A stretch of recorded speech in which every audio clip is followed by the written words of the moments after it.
যোগাযোগ কৰিব পাৰে তাত নটসৈনিক নাট্য আৰে তাগৰা মাল দেখোন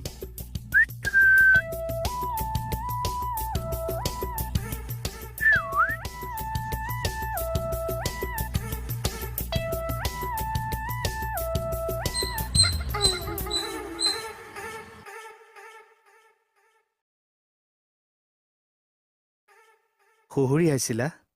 শুনিছিলা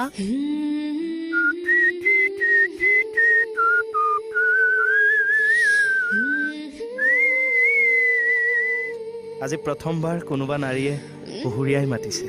মোৰ শুহুৰি শুৱত বৃন্দাবনতো কৃষ্ণ পগলা হৈ পিপিতাই ঘূৰি ফুৰে জানা তোমাক দেখোন আগতে কেতিয়াও ইয়াত দেখা নাই মই সৰস্বতী পূজাইহে ওলাও যদি সৰস্বতী পূজাটো মাহে মাহে আহি থাকে তোমাৰ ঠিকনা তোমাৰ কেঁচা কলিজাত অকলে তুমি আমাৰ কোনো বয়ফ্ৰেণ্ড নাই জানা ড্ৰেছত নথকা হলে মই সৰস্বতী পূজা বুলি ফুৰাবলৈ নিলোহেঁতেন এতিয়াওতো এপাক ফুৰাই আনিব পাৰে চা ছাৰ